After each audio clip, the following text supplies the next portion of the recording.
Hey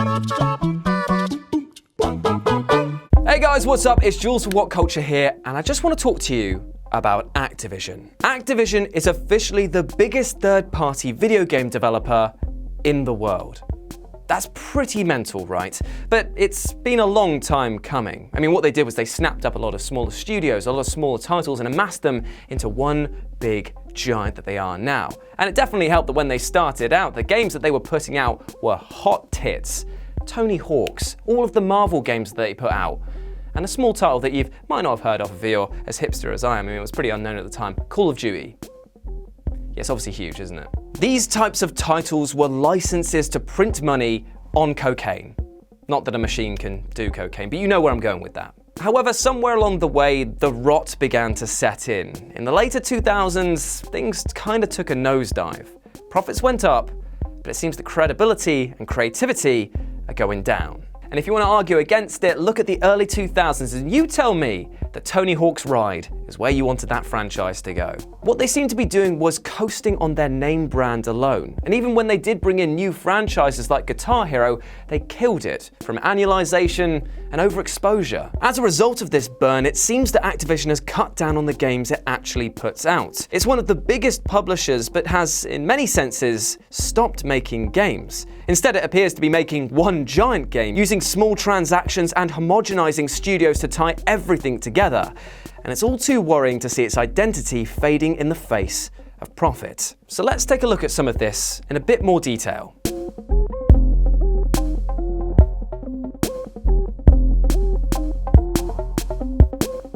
Firstly, the number of actual games. In 2012, the company released 19 games. In 2013, it was 11. 2015 saw this drop to 6, and in 2016 and 17, they released 2 and 3 games respectively. So in the space of 3 years, the game cut down its output by 75%, going from near 20 to what you can count on a hand. However, while this cull may seem drastic, the games and franchises Activision were getting rid of weren't exactly what you'd call as quality AAA experiences. Therefore, it kind of made sense to cut the fat and leave yourself only with that prime soy boy bean curd, which will be closer to a guaranteed success. Yet that does mean that lines of games like Prototype and Transformers: The Wars of Cybertron games, they've all fallen to the wayside. And they definitely had legs. They might not have been the big earners right then, but that's not to say they couldn't be.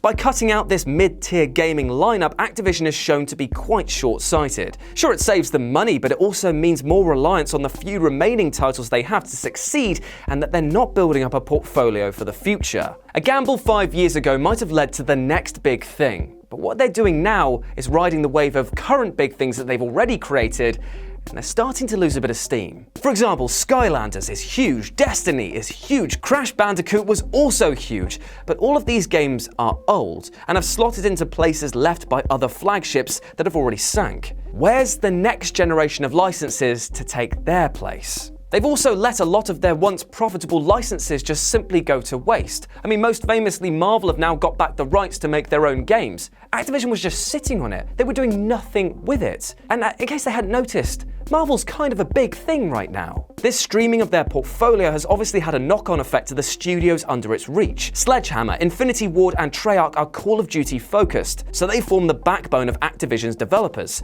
But Raven Software, Radical Entertainment, and Beenox now have also been drafted into the Call of Duty dev cycle to help out or create ports. Other studios like High Moon and Vicarious Visions, they've been told not to make their own games and are instead making content for Destiny. It's a shame to see these small, once unique studios falling under the bigger banner. Now, while it's great that Activision hasn't actually shut their doors completely, what you're seeing is, instead of favoring the new, they're being forced to support the old. What was once a group of varied studios is now just a series of cogs working for a larger machine.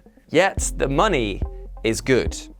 Very good, in fact, because in 2016 they only released 2 games, Skylanders Imaginators and Call of Duty Infinite Warfare. And that helped make Activision Blizzard, the big parent company, $6.6 billion in profit. That's a lot of avocados. This rose to over $7 billion in 2017. And to borrow a catchphrase from my main man Simon Miller, here's why. Microtransactions. Now, obviously, games like Overwatch and Warcraft also helped a ton with this number, but in 2016, Activision reported that a record $3.6 billion of their entire revenue for the year came from in-game purchases, close to what the company made altogether in previous years. By focusing on two popular core titles, doubling down on microtransactions, DLC, and expansion packs, the company was able to take in more money than ever before. Activision is moving into a games of service mentality, where it wants players to invest a lot of time and money into just a small pool of games.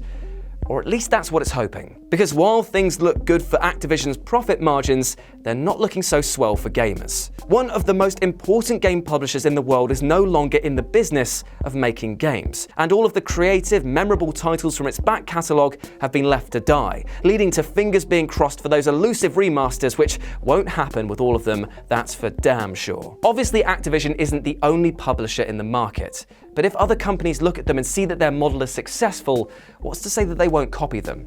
And what's to say, therefore, that we won't end up with a homogenized group of games, with us just out in the cold wondering, where did all the creativity go? Suddenly, the entire world of gaming, this limitless scope of freedom and imagination, seems a little bit more limited, doesn't it? And there we have it. Those are our thoughts on Activision, its current state in the market, and why maybe it's stopped making games. It's a bit of a worrying thought, but let us know down in the comments section below what you think about this, whether you agree or disagree with their corporate strategies and the games they're putting out. As always, I've been Jules, you've been awesome, and I'll speak to you soon. Hey guys, thanks for watching the video. Don't forget to subscribe below, and if you're looking for more content like this, then try a few things that are floating about around my ears. Might be fun. I can't promise it though, but it might be.